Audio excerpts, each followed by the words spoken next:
Salut à tous et bienvenue sur ce nouveau podcast. C'est Tony et, comme vous le savez, c'est toujours un grand plaisir pour moi de vous retrouver pour démarrer cette nouvelle semaine ensemble. Pour tous ceux qui ne me connaîtraient pas et qui me découvriraient avec ce podcast aujourd'hui, je suis lotisseur, marchand de biens, investisseur et je vis de mon immobilier depuis 2018. J'ai écrit un livre qui s'appelle Riche de liberté, dans lequel je vous explique comment atteindre votre indépendance financière avec les divisions foncières, en divisant des terrains. Le but, c'est d'arriver à dégager chaque année au moins 50 000 € de marge pour pouvoir prendre votre indépendance, dire ciao au patron et aller vers des sujets, des choses qui vous intéressent beaucoup plus. Je précise que ce livre est dispo sur www.abinvest.net/boutique si ça vous intéresse.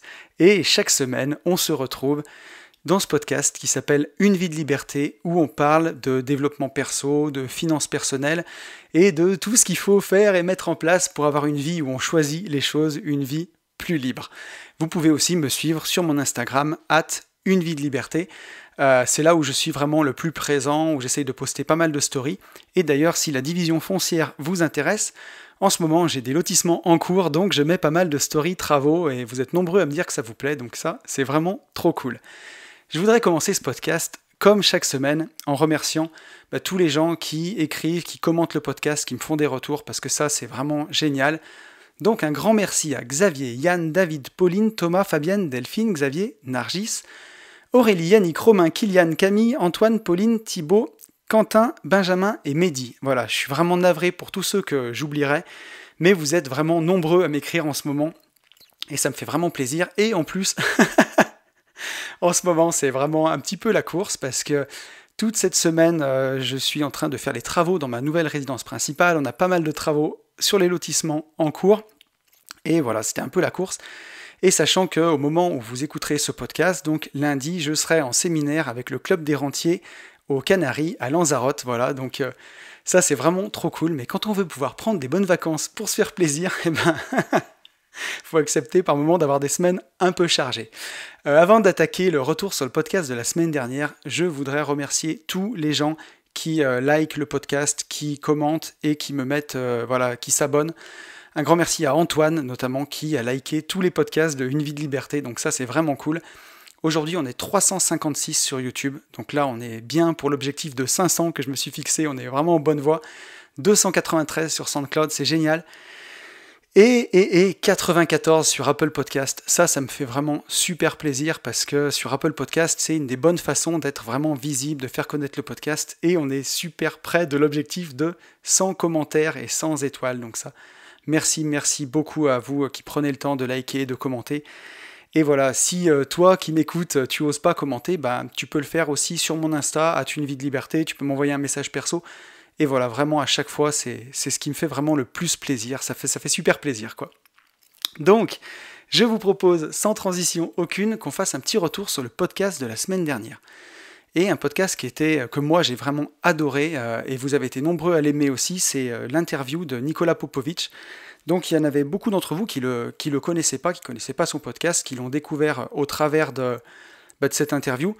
Donc je vous invite vraiment à l'écouter, parce que c'est un excellent podcast, et aussi à lire le livre de Nicolas qui s'appelle Devenir riche sans argent. C'est vraiment, niveau mindset, c'est ultra puissant. Et d'ailleurs, je m'y suis pas trompé, parce que je vais lire quelques commentaires que vous m'avez fait. Et ça va vraiment dans le sens, vous avez ressenti la même chose que moi. Moi, j'ai passé la journée entière avec Nicolas, donc d'ailleurs, on a même enregistré un podcast pour sa chaîne, qui va sortir, je pense, d'ici quelques semaines, il m'a dit. Donc ça, déjà, ça me fait super plaisir de passer dans son podcast, et vous verrez, ça sera un peu le round 2, même si on l'a enregistré avant, le matin, vous verrez, c'est aussi vraiment une super interview, qui fait bien plaisir. Et quand on passe une journée entière avec quelqu'un comme ça, on n'en ressort pas... On n'en ressort pas indemne, je dis ça en rigolant, mais vraiment, moi, de voir sa détermination, par exemple, ou les rêves qu'il a, c'est quelqu'un qui a vraiment su garder son âme d'enfant, j'ai envie de dire. Ça m'a inspiré d'ailleurs le sujet du podcast du jour, dont on va parler ensemble longuement aujourd'hui. Vous allez voir, ça va être chouette. Et voilà, et c'est quelqu'un qui m'a aidé aussi, moi, à me remettre en question, parce que quand on passe du temps avec lui, on voit qu'il rêve tellement grand. Il a gardé son âme d'enfant, il a vraiment des grandes ambitions, et d'ailleurs, il les met à l'œuvre, puisque... Il est parti, si vous lisez son livre, de 300 000 € de dette, qui incombe, ça je peux le dire, parce que c'est dans le livre, des dettes de l'entreprise familiale qui a déposé le bilan en fait, il a assumé une partie de ses dettes avec sa maman, Nicolas, jusqu'à atteindre plusieurs millions d'euros de patrimoine à ce jour, et à la seule force de sa volonté, hein, d'une certaine façon. Donc c'est hyper inspirant déjà de rencontrer quelqu'un comme ça, et quand on voit à quel point il rêve encore plus grand, alors qu'il a atteint peut-être ce que même pas 0,1% des gens vont atteindre, et lui il continue encore de rêver, d'avoir des rêves encore plus grands, et ça fait du bien de rencontrer quelqu'un comme ça qui a vraiment une vision. Et donc on a un premier commentaire de Fabienne qui me dit « Nicolas a une idée dans la tête, il sait ce qu'il veut et il ne dévie pas de sa trajectoire sans cesse. » Et c'est exactement ça Fabienne, hein. Il a sa vision des choses, il a son idée, il est déterminé, et il n'y a rien qui peut vraiment ébranler sa vision, et ça c'est impressionnant quand on le rencontre. On a aussi Aurélie qui m'a écrit, qui m'a dit « Intéressant ce podcast avec Nicolas Popovic, c'était vraiment bien d'avoir ce type de point de vue assez tranchant. » Et ça c'est sûr, Nicolas il est clivant, c'est exactement, je pense que c'est le mot, il a des idées arrêtées sur les choses, ses idées à lui en fait, et il se laisse pas influencer par le premier qui vient, quoi. Il ne se fait pas dévier de sa trajectoire par le premier Pékin qu'il va rencontrer, qui va lui dire que c'est pas bien ce qu'il fait. Non, il sait ce qu'il veut, il est formé, il est passionné par ce qu'il fait, et on va le voir dans le podcast d'aujourd'hui, c'est des choses qui sont importantes en tout cas, justement pour la détermination, pour persévérer. On a Vra qui m'a écrit sur SoundCloud, qui cite Nicolas en me disant « Il faut éliminer l'argent de l'équation pour enfin pouvoir jouer le jeu de la vie. » Waouh, quel punchline, tellement vrai. Et effectivement, c'est une putain de punchline. Éliminer l'argent de l'équation. Et ça, moi, je m'en rends compte, puisque, modestement, de mon point de vue, j'ai réussi à l'éliminer il y a 2 ans, à peu près. On ne parle pas de millions d'euros, on est bien d'accord, on parle de quelques milliers d'euros par mois, et c'est déjà bien magique. Enfin, en tout cas, moi, parfois, je me dis que je me pince encore pour y croire, quoi. Ça me fait vraiment plaisir. Et c'est jamais une fin en soi d'ailleurs, hein, parce que bon, ça veut pas dire qu'on a ça et qu'on s'arrête. On est obligé, c'est comme quand on fait pousser un arbre ou un rosier. Si on s'en occupe pas, ça part en sucette dans tous les sens. Non, faut bien s'occuper de son arbre à pognon, comme dirait l'autre. Mais c'est un petit peu ça. Mais par contre, quand on a éliminé l'argent de l'équation, qu'on sait que ça c'est mon pote Alex que je suis en train de retrouver cette semaine, Alex du Club des Rentiers. Le créateur du Club des Rentiers, qui me disait quand le frigo se remplit tout seul chaque mois, t'as toujours une seconde chance en fait. Et c'est exactement ça.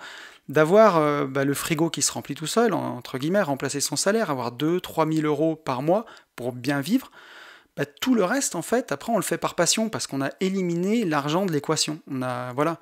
Tout ce qu'on va faire au quotidien, ça va être par passion, par envie, par défi, par challenge, par tout ce que vous voulez, mais pas juste parce qu'il n'y a pas le choix, quoi. Et ça, c'est hyper important.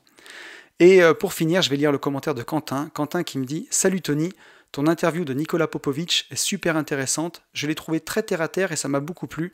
Hâte d'écouter ses autres podcasts. » Et ouais, terre-à-terre, je sais pas si c'est le mot, mais en tout cas, pragmatique, je te dirais. Voilà, Nicolas, il va pas réinventer la roue tous les jours. Pour lui, il a certaines idées, il a des idées arrêtées sur des choses. Et effectivement, je trouve que c'est ce qui fait sa force en tout cas. Et voilà, ça m'a fait vraiment plaisir de le rencontrer. Et je sais que son notaire est à Saint-Étienne, donc j'espère qu'on ira déjeuner ensemble quelquefois. Nico, si tu m'écoutes, en tout cas, ce sera avec plaisir.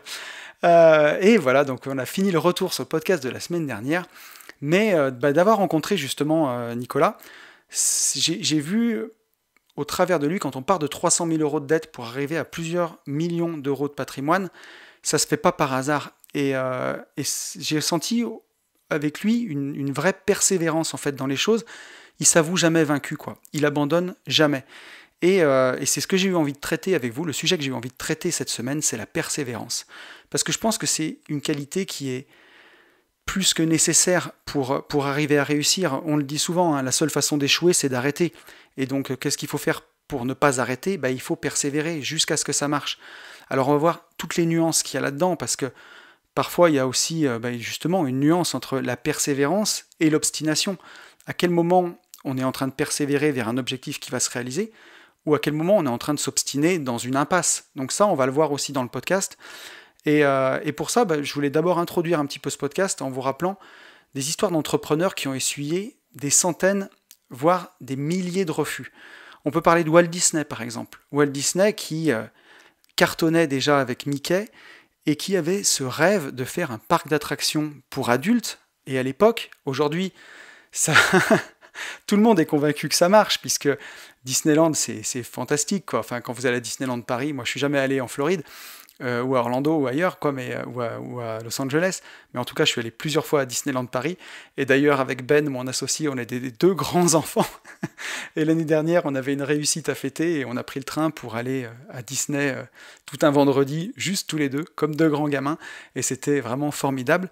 Donc aujourd'hui, tout le monde est convaincu qu'un parc d'attractions pour adultes, ça va cartonner. Mais à l'époque, c'était pas le cas. Et pourtant, avec une société qui déjà cartonnait, Walt Disney a pris 301 refus bancaires. Et c'est la 302e banque qui lui a dit oui. Je sais pas quel investisseur est capable d'encaisser 301 refus bancaires. Nous, on le voit sur les groupes d'investisseurs. Parfois, il y a des gens qui prennent 1, 2, 3 refus et qui disent « mais personne ne me financera ». Mais parfois, il faut faire 20 banques. Je peux faire une dédicace à mon copain Mathieu et à sa femme Nadège, mes potes qui nous écoutent. Je crois que pour leur dernier projet, ils ont pris 20 refus bancaires. Et à la 21e banque, on leur a dit oui. Je crois que c'est ça, les amis, vous me corrigerez si je me trompe. Ça, c'est de la détermination. Ça, c'est ne jamais abandonner, par exemple. Et c'est magique. Dans les entrepreneurs qu'on peut citer, il y a Thomas Edison, par exemple. Alors, même avant Thomas Edison, je voulais parler du colonel Sanders de KFC, parce qu'on va les faire dans l'ordre, comment dirais-je, on va monter crescendo. Le colonel Sanders, il a proposé sa recette de poulet, donc c'est le colonel du KFC, l'inventeur du KFC, là, le colonel qu'on voit sur les paquets. Il a essuyé 1009 refus pour sa recette. Il s'est baladé dans le pays en proposant sa recette à plein d'investisseurs. Il a eu 1009 refus. C'est la 1010e personne qui l'a financé. Mais qui peut avoir la foi pour persévérer autant? C'est incroyable. Et que dire justement de Thomas Edison, on y arrive, qui a réussi à faire fonctionner son ampoule électrique à la 10 millième fois. Et Thomas Edison d'ailleurs avait cette phrase en disant « Je n'ai pas essayé 10 000 fois, j'ai trouvé 9 999 façons d'échouer ». Et je trouve que c'est incroyable. Qui peut persévérer autant? Qu'est-ce qu'il faut pour persévérer envers et contre tout comme ça? Donc déjà, c'est des gens qui n'ont jamais abandonné, quoi. C'est la règle. Alors, on verra qu'on la nuancera à la fin, parce que aujourd'hui, dans le développement personnel, on va avoir la team ne jamais abandonner, la team warrior, la team on continue quoi qu'il arrive. Et de l'autre côté, on a la team lâcher prise. Voilà, la team laisser faire la vie et ainsi de suite. Donc, où est-ce qu'on se situe entre les deux? Moi, on va voir que à 90%, je vais plutôt être team ne jamais abandonner, mais parfois, il est plus sage de lâcher prise, et ça, on va avoir le temps de le dérouler tout au long du podcast. Donc, voilà, qu'est-ce qui fait que tous ces gens n'ont jamais abandonné? Ça, c'est ce qu'on va essayer de voir tout au long de cet épisode. Et justement, je sais que c'est un sujet qui va toucher pas mal de monde, parce que pour en avoir beaucoup d'entre vous en DM sur Insta, je le vois que la persévérance, c'est quelque chose qui va peut-être faire défaut à certains de s'arrêter un peu trop tôt, quoi, justement.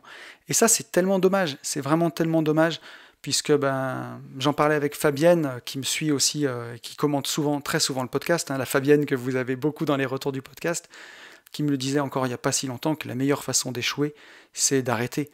Et Fabienne, c'est un bel exemple de détermination, c'est quelqu'un qui n'arrête jamais. Voilà. Et alors, pour commencer, je me suis posé la question, avant de démarrer ce podcast, avant vraiment d'aller fouiller, d'aller faire mes recherches, qu'est-ce que ça signifiait la persévérance pour moi? Et ce que j'ai écrit tout de suite, pour moi, c'était exactement ça, c'est l'art de ne jamais s'arrêter. J'ai même édifié ça au rang d'art, carrément, la persévérance, c'est ne jamais arrêter. Et moi, j'ai rencontré plusieurs fois ça dans ma vie, où j'ai persévéré. C'est notamment quand j'avais ma boîte de travaux publics, que j'ai pris quand j'avais 25 ans, donc j'étais associé en famille en 2007, et j'ai arrêté donc fin 2018, donc j'ai fait ça pendant presque 12 ans, 11 années et demie, et c'était vraiment pas facile, parce que quand j'ai pris cette société, moi j'avais vraiment envie de créer de l'emploi, mais je pense qu'avec le recul, j'étais pas un manager dans l'âme. D'ailleurs, aujourd'hui, je m'éclate à faire des podcasts tout seul, je m'éclate en investissement. Alors, je suis associé avec Ben, mon associé, mais on n'a pas de salarié, on n'a pas de patron, hein, on est vraiment indépendant, et je m'éclate. Ouh là là, je suis en train de mettre des coups dans le micro. Ne vous énervez pas, tout va bien. Et je vois que je m'éclate vraiment dans l'indépendance, en fait. Et ça, je me dis qu'avec le recul, j'étais peut-être pas fait pour, en tout cas, pour manager. Et je m'en suis rendu compte parce que ça a été très difficile, surtout le management d'ouvriers, c'est quelque chose qui est pas simple. Hein. Donc dédicace à tous les ouvriers, j'ai absolument rien contre vous. Mais surtout dans les travaux publics, il y a beaucoup de, on va dire, comment dirais-je, il y a de la testostérone, quoi. Donc parfois le ton monte et c'est pas vraiment, c'est souvent pas évident. Il faut souvent gueuler plus fort que les gars et ainsi de suite. Et je me suis rendu compte que c'était pas facile. Et notamment, donc il y avait cet aspect-là, et il y avait aussi l'aspect que c'était un secteur qui était extrêmement concurrentiel, avec bien entendu des marges qui sont très faibles. Donc si vous faites un chantier sans faire aucune bêtise, vous arrivez à peu près à faire 10% de marge, et à la moindre connerie qu'il y a, ou s'il pleut, ou s'il y a des ralentissements, ou quoi que ce soit, vous tombez à perdre 5, 6, 10% du montant des travaux, quoi. Donc c'était vraiment pas facile, mais ce que je me souviens avec le temps, c'est que j'ai jamais lâché, quoi. D'ailleurs, j'en ai même fait 2 burn-out, un en 2012, un à cheval entre 2015 et 2016, et j'ai jamais lâché. On a eu des difficultés à un moment. On a un client qui a déposé le bilan, donc qui nous a planté à l'époque 60 000 euros, et c'était énorme pour nous. Une fois, on a eu un client qui a eu des gros retards de paiement parce qu'il vendait pas ses lots, il n'avait pas fait de financement pour son dossier, il nous payait sur fonds propres, et en fait, il pensait vendre beaucoup plus vite, et il n'a pas vendu, et donc on a dû faire le banquier, en fait, pendant quelques mois, et ça a été hyper compliqué à l'époque pour la société, pour faire la trésorerie.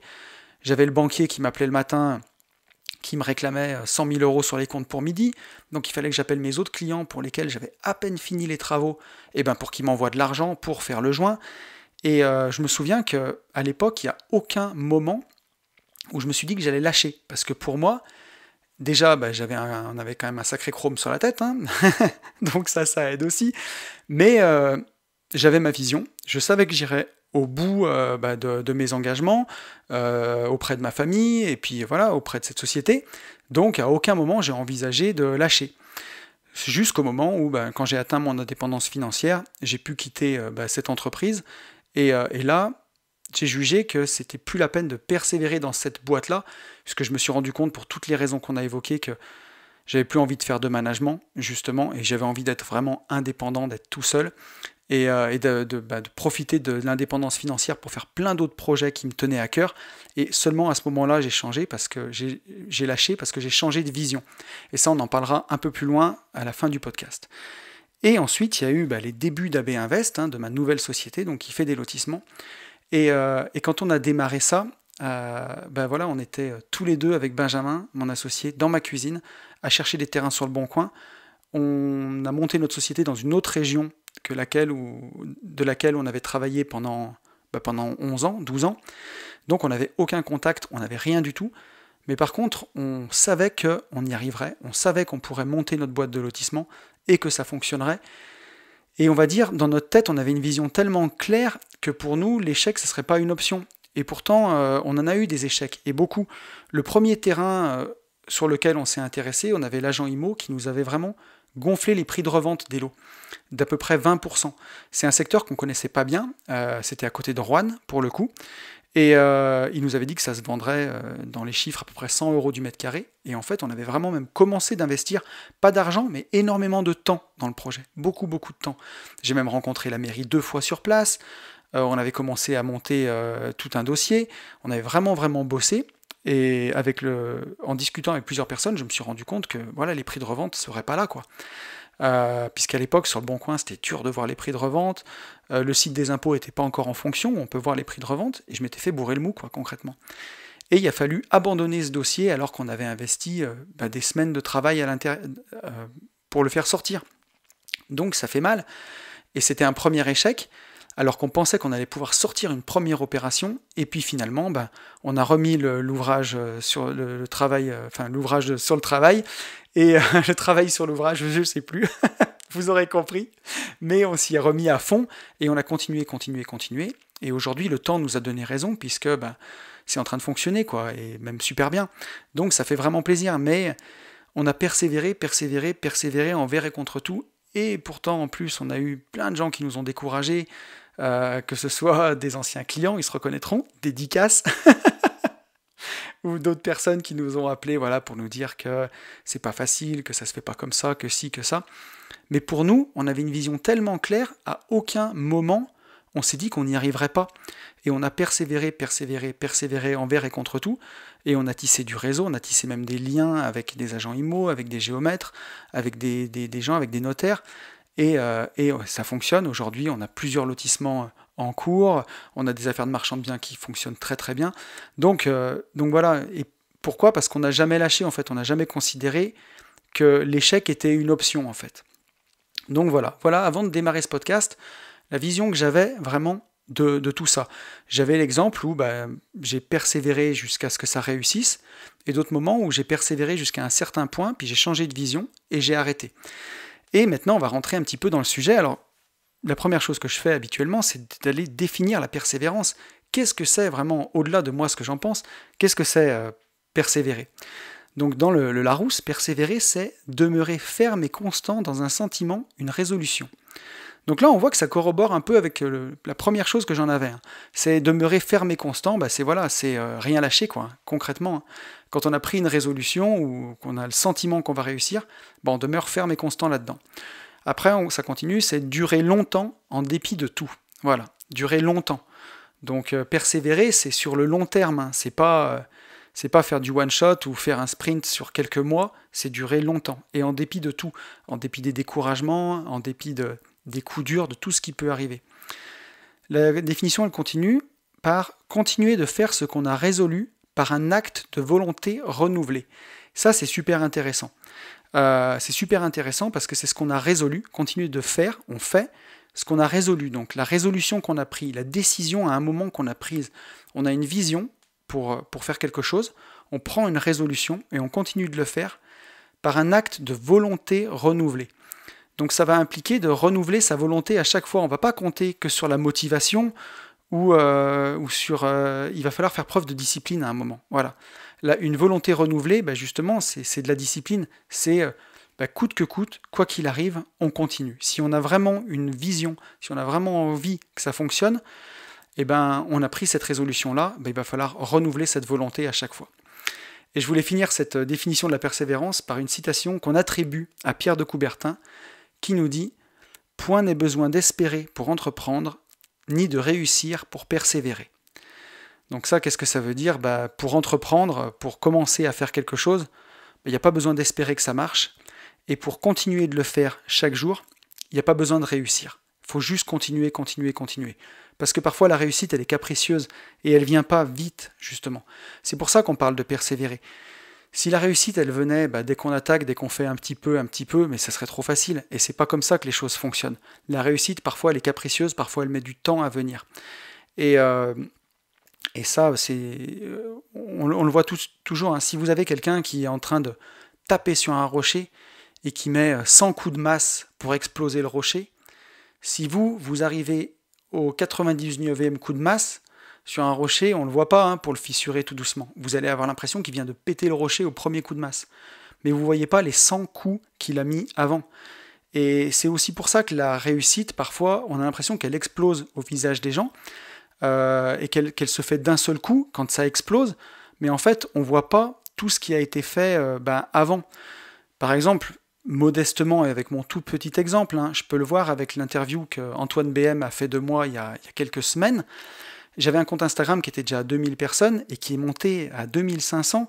Donc mon Instagram, il a pris 25% en un mois de ce qu'il avait pris en une année entière. Donc ça m'a ramené beaucoup de gens qui ont eu l'impression de me découvrir et que je surgissais un petit peu de nulle part. Ils n'ont pas vu tout ce que j'ai fait au fur et à mesure pour développer justement ce compte Instagram. Donc la réussite, elle est capricieuse et justement, on a souvent l'impression qu'elle sort de nulle part, qu'elle arrive comme ça, alors que c'est pas du tout le cas en fait. La réussite, pour tout le monde, et vraiment pour tout le monde, c'est la succession de beaucoup d'efforts qu'on ne voit pas, justement. Alors pourquoi est-ce qu'il faut être persévérant justement? On l'a vu, hein, c'est le seul moyen de réussir. Être persévéré dans une tâche, persévérer dans un objectif, c'est le seul moyen d'y arriver. Comme on l'a dit, la réussite, elle sera capricieuse, elle n'arrivera pas vraiment tout de suite. Et le premier souci que moi j'ai identifié justement, c'est que votre souci premier, on va dire, ça ne doit pas être la perfection. Ça doit être juste de faire, de passer à l'action. Parce qu'il y a beaucoup de gens qui sont comme ça, qui n'osent pas même démarrer un projet parce qu'ils veulent que ce soit parfait tout de suite. Et en fait, c'est en forgeant qu'on devient forgeron. Et c'est en passant à l'action qu'on s'améliore. Et ça, il faut vraiment, vraiment l'avoir en tête. C'est hyper important. Si vous écoutez aujourd'hui le premier podcast de Une vie de liberté, moi je suis pas du tout naturel, quoi. On dirait que j'ai pris des enfêtes parce que j'essayais de faire de mon mieux, mais j'étais pas naturel. Et il n'y a rien de naturel à parler tout seul dans son bureau, devant son ordinateur et devant un micro en fait. Mais il faut arriver à s'imaginer que vous m'écoutez, que vous êtes là. Et aujourd'hui que j'ai vraiment quand même une audience, que vous m'écoutez, c'est beaucoup plus facile pour moi. Mais au début, je parlais juste tout seul dans mon bureau, quoi. Et donc, et j'ai repoussé ça pendant 3 ans. Ça, faut bien se le dire. Pendant 3 ans, j'ai repoussé le fait de faire des podcasts, justement parce que je me disais que ça serait pas parfait. Et ça, justement, j'en ai parlé dans une interview que j'ai fait récemment, qui va bientôt sortir sur ma chaîne, que c'est dans une chanson d'Orelsan, où Orelsan dit si t'as envie de faire des films, t'as juste besoin d'un truc qui filme. Et c'est exactement ça. Au début, ça sera peut-être pas parfait, mais on s'en fout. Le tout, c'est de commencer et justement de persévérer jusqu'à ce que ce soit bien. Continuer, persévérer. On voit aussi qu'il faut être persévérant parce que le savoir, c'est disponible partout. Aujourd'hui, se former, c'est vraiment la partie facile du travail. On voit plein de gens qui achètent des formations, qui les font pas, des fois. On voit plein de gens qui achètent des formations, qui les font, mais ça, c'est une toute petite partie du travail en vrai. Le vrai travail, c'est de passer à l'action après avoir attaqué une formation. La vraie difficulté, c'est ça, c'est d'agir encore et pas une seule fois. Et pourquoi c'est important d'agir et d'être persévérant? Parce que justement, la constance, elle est plus forte que le talent. Et ça, faut vraiment l'avoir en tête. Le talent, c'est surcoté, quoi. On a toujours l'impression, quand on voit quelqu'un qui réussit, que c'est le talent qui l'a emmené là, que c'est parce qu'il est talentueux, et parce qu'il a plus de talent que nous, tout simplement. Mais en fait, c'est pas vrai.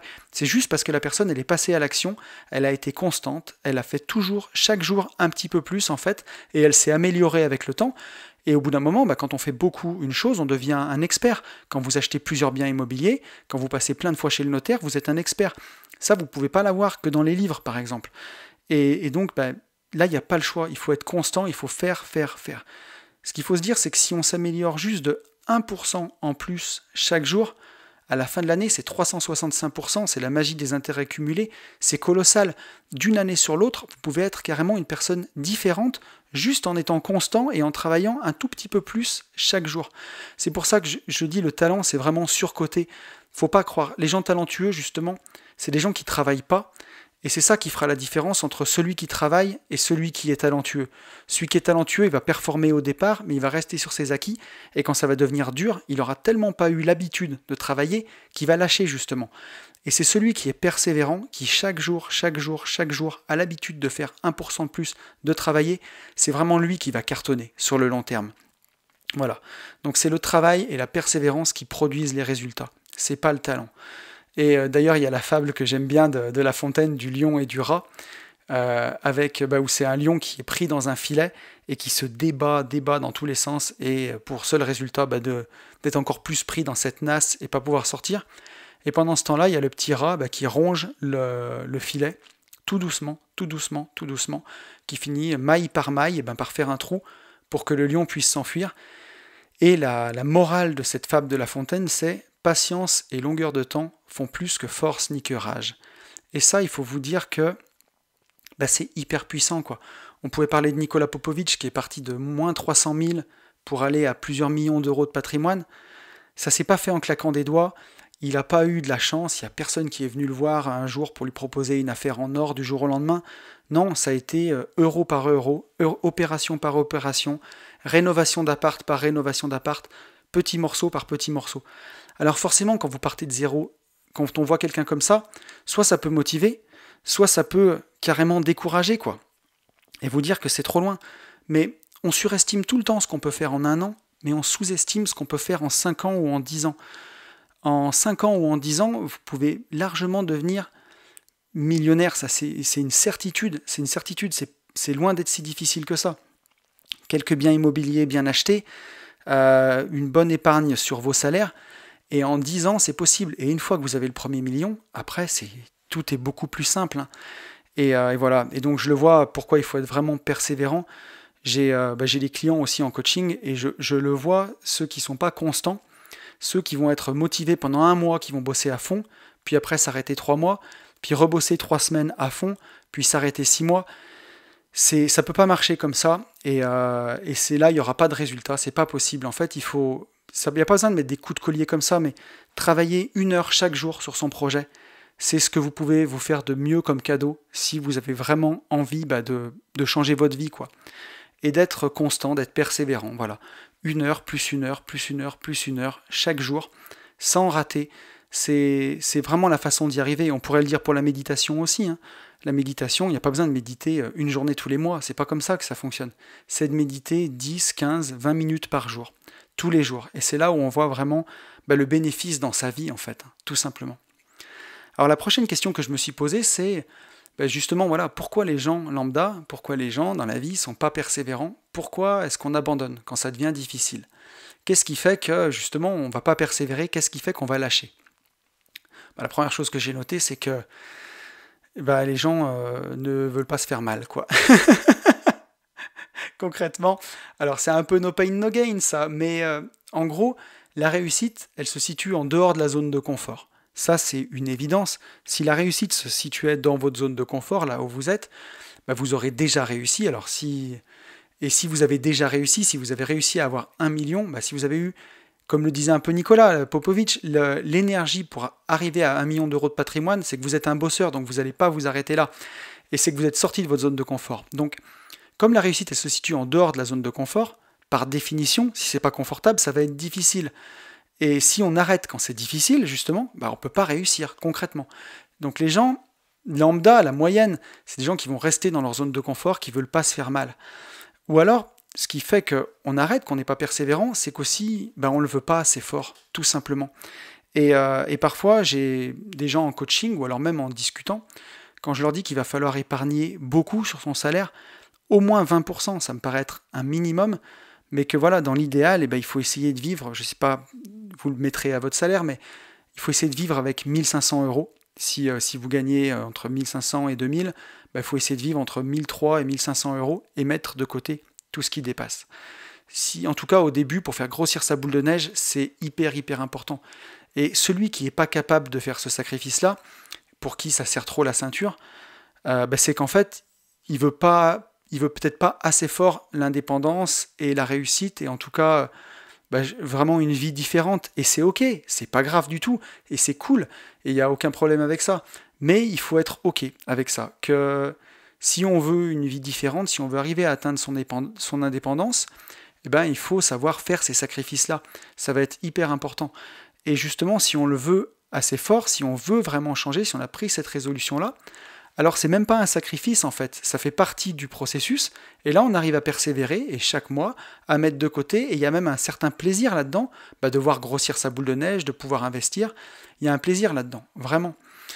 Et pourquoi les gens arrêtent, pourquoi les gens ne sont pas persévérants? Là je vais vous parler de quelque chose qui a vraiment du sens pour moi, c'est la courbe d'apprentissage en fait. Et quand on fait un projet, et quand on abandonne un projet, par exemple, moi quand j'ai abandonné mon ancien job, mon salaire est tombé d'un coup, forcément, quand vous tombez sur les ARE. Alors, j'avais déjà tout mon patrimoine et toute mon indépendance à côté, mais je l'avais aussi déjà quand j'avais mon ancien job. Donc, d'un coup, le salaire tombe. Et ensuite, sur la courbe, donc c'est pas très visuel pour un podcast, mais imaginez une courbe qui tombe, qui fait un plateau en bas, et qui remonte tout doucement pour dépasser ce qu'il y avait avant. Et toutes les courbes d'apprentissage, elles sont comme ça.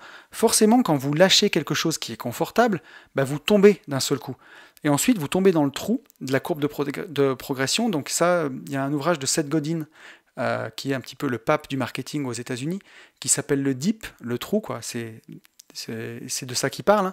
Ce trou dans la courbe d'apprentissage, où quand on sort de sa zone de confort, de ce qu'on savait bien faire, et forcément, nos résultats baissent d'un coup, et ils vont stagner en bas, en fait. Il y a un plateau en bas. Et c'est ça qui est le plus dur. C'est cette traversée du désert-là qui est difficile. Et ensuite, ça remonte tout doucement. Je le vois, donc quand j'ai quitté mon ancien job, qu'on a démarré à B-Invest, forcément, tout de suite, les revenus s'écroulent. Et là, on est en train de chercher des terrains pour investir. Et ça, tant que vous n'avez pas la matière, vous ne pouvez même pas travailler. Et trouver des terrains, c'est long. On a mis presque 4 mois pour trouver le premier et 5 mois pour trouver le deuxième. Et là, pendant 4-5 mois, il faut garder sa foi, il faut continuer d'avancer, il faut continuer de se battre, il faut continuer d'y croire, et il faut persévérer chaque jour, regarder les terrains sur le bon coin, appeler les agents immobiliers pour voir s'ils ont des choses à proposer, et ne pas se décourager, garder son enthousiasme. Et là, quand on commence à trouver un terrain, la courbe commence à remonter, la courbe de progression, puis après vous remplacez vos revenus, et jusqu'à avoir des revenus qui étaient supérieurs à ceux que vous avez avant. Et ça, dans n'importe quel job, on va avoir cette courbe-là.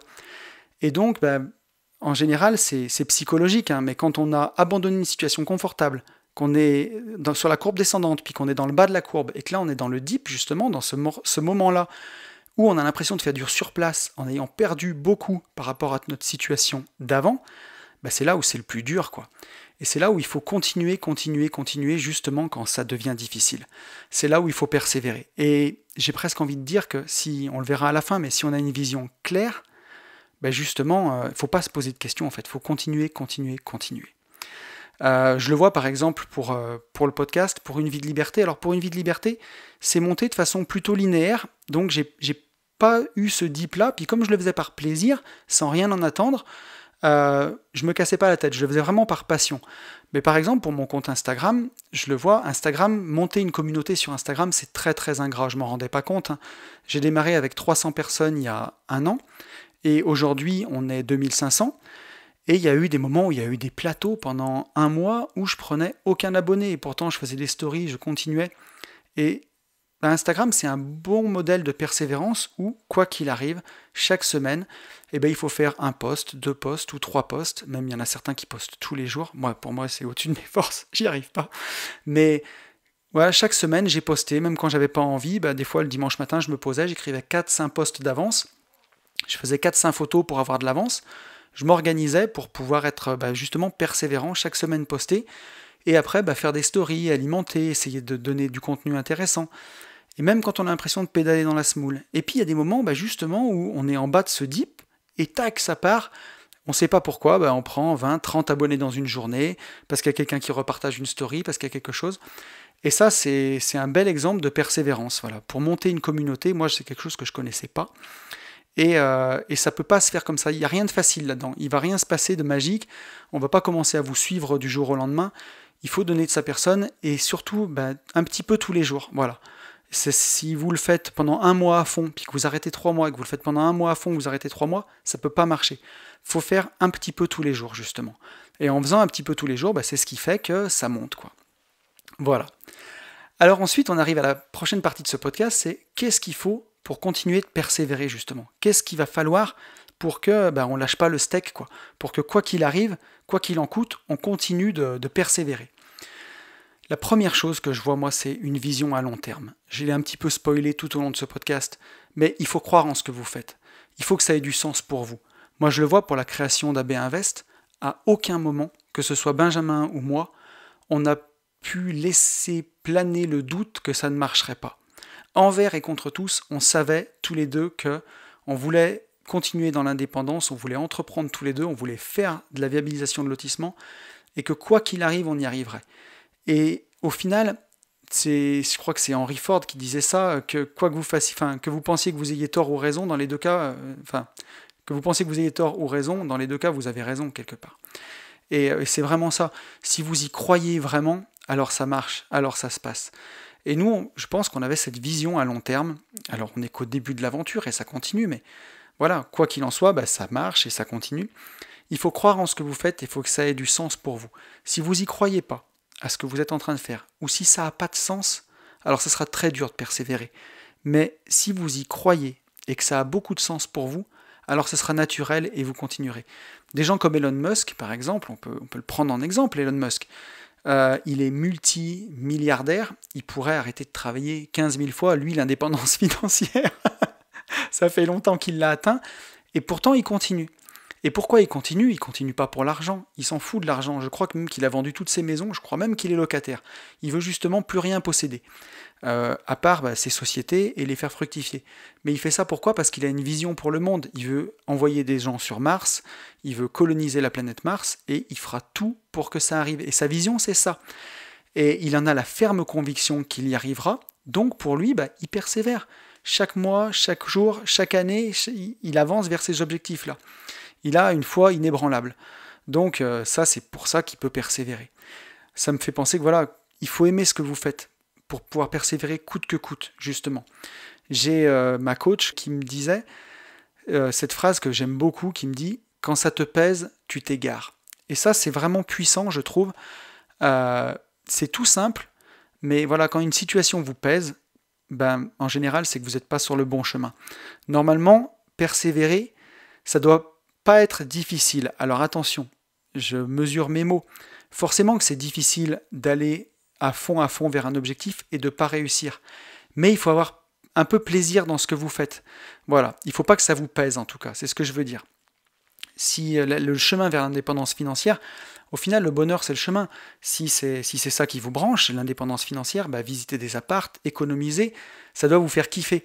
Si ça vous pèse, c'est peut-être que c'est pas justement votre chemin. Ensuite, pour pouvoir continuer de persévérer, j'ai envie de dire qu'il faut absolument être soi-même. Il faut être entier dans ce qu'on fait et agir par choix. Il faut le vouloir au plus profond de soi et il faut assumer ce qu'on est. Et ça, je pense que c'est hyper important à avoir en tête. C'est que moi, j'ai pas toujours assumé ce que je voulais, ce que j'étais. Et aujourd'hui, forcément, en parlant sur Internet, j'assume. Et je me rends compte que dans le quotidien, que ce soit des agents immobiliers avec qui je bosse, ou il y a plein de gens qui connaissent mon podcast, et il n'y a aucun secret là-dedans, puisque quand même des gens qui m'achèteraient un terrain, ils vont taper www.abinvest.net sur Internet, ils vont tomber sur mon site, il y a même les podcasts sur le site. Donc, aujourd'hui, je joue plus de rôle, quoi. Je suis le même derrière le micro de podcast que je suis quand vous me rencontrez dans la vraie vie. Et ça, ça fait du bien d'être uni, de ne pas être une personne au bureau, une personne à la maison, une personne avec ses potes. Vivre à visage découvert, quoi. Assumez ce que vous êtes, assumez ce que vous voulez, assumez vos envies. On peut parler encore de Nicolas, à l'interview que j'ai fait la semaine dernière. Nicolas, il crie à qui veut l'entendre que voilà, il veut continuer de réussir, il veut enchaîner des projets énormes, et il se cache pas, quoi. Il dit les choses, il avance à visage vraiment découvert. Et ça vous... Comment dirais-je ? C'est pas énergivore, justement. Quand vous n'avez plus besoin de porter un masque suivant les personnes avec qui vous êtes libéré, vous êtes libre, vous parlez à visage découvert, vous dites ce que vous pensez, et justement, vous n'avez plus besoin de jouer un rôle, vous n'avez plus besoin de vous cacher, et ça vous aidera vraiment pour persévérer, parce que ça vous enlève de la charge mentale. Voilà ce que je veux dire, de pouvoir être soi-même en toutes circonstances. Ensuite, pour pouvoir continuer de persévérer, il faut de la discipline et de l'organisation. Donc par exemple, on peut parler d'une vie de liberté de ce podcast, où depuis plus d'1 an maintenant, je publie coûte que coûte un podcast par semaine. Et ça, j'étais pas sûr d'y arriver, j'étais pas sûr que ça fonctionne, mais voilà, quoi qu'il arrive, je l'ai fait. Je sais pas comment j'ai fait d'ailleurs, mais quoi qu'il arrive, je l'ai fait. Je prends du temps, 1 heure par jour pour préparer ce podcast, et puis 1 heure pour pouvoir l'enregistrer, pour pouvoir le mettre en ligne et tout. Et ça, ça passe juste par de l'organisation. C'est que j'ai pas le choix, quoi. Coûte que coûte, quoi qu'il arrive, il faut que le lundi à 10h, il y ait un contenu qui sorte. Et un contenu, j'espère, de qualité. Donc, en y mettant de sa personne aussi, ça aide beaucoup, parce que c'est plus facile quand on se mouille et quand on raconte un petit peu sa vision des choses, plutôt que de faire du contenu froid. Moi, c'est du contenu chaud, où vraiment je vous donne du tonic, quoi. Donc ça aide aussi. Mais pour ça, faut se planifier des moments pour le faire. Voilà, j'ai pas bossé 1 mois entier pour enregistrer 52 podcasts et les faire sortir toute l'année. J'ai fait vraiment chaque semaine un podcast. Et donc il y a vraiment cette notion de persévérance et qui passe par un peu de discipline pour, par exemple, moi tous les vendredis après-midi, me garder 2 heures pour enregistrer le podcast, quoi qu'il arrive. Donc voilà. Après, pour pouvoir continuer de persévérer, je dirais que vraiment, aussi tout dépend de vous, quoi. Voilà. Je le dis ça aussi souvent, mais à la fin, quand on fait les comptes, si vous n'êtes pas donné les moyens de vos ambitions, la seule personne que vous flouez, c'est vous-même. Il ne faut pas croire que les gens que vous côtoyez, ils ont quelque chose de plus que vous. C'est juste qu'ils ont pris le temps de faire les choses, ils ont pris le temps de donner de donner vie à leurs rêves. Ils ont pris leurs rêves au sérieux et ils ont décidé de s'organiser pour qu'ils se réalisent en prenant du temps et en passant à l'action. Donc vraiment, tout dépend de vous, quoi. Voilà. Il y a plein d'autres endroits où la consistance et la persévérance, elles payent. En investissement en bourse, par exemple. Que vous fassiez du trading, alors je connais très mal le trading, mais en trading, il faut persévérer, persévérer, persévérer avec discipline et constance. Il n'y a que ça qui paye. Et alors, pour nuancer tout cela, il faut quand même avoir confiance en sa stratégie. Parce que si votre stratégie, elle est daubée, alors persévérer dans une stratégie qui mène dans un mur, ça craint, quoi. Donc c'est ce que je voulais nuancer au début de ce podcast, c'est à quel moment on fait la différence entre de la persévérance, où on continue coûte que coûte d'avancer dans un chemin, et de l'obstination, quoi. Enfin, de la persévérance où on continue coûte que coûte d'avancer avec justement un but que ça marche, et de l'obstination où ça nous mène dans un mur, quoi. Donc voilà, et justement, j'avais une jolie phrase que j'aimais bien qui disait, que j'ai vue dans un film il n'y a pas si longtemps, que comme un pilote qui conduit, quand vous avez un pilote de course, la voiture, elle va là où vous regardez, quoi. Donc si vous regardez au tas, vous allez vous foutre au tas. Et justement, quand ça devient difficile et quand il faut persévérer, justement, il faut continuer à regarder son objectif lointain, et c'est ça qui va nous permettre de tenir le cap et justement de tenir la route, quoi. Continuer de regarder vraiment là où on veut aller, justement. Donc, quand vous avez une stratégie et que vous voyez que peut-être elle ne marche pas et que vous avez envie de plus persévérer, pour rester sur les rails, il faut simplement penser à là où vous voulez aller, à l'objectif où vous voulez aller, et là, vous allez pouvoir justement réajuster cette stratégie, quoi.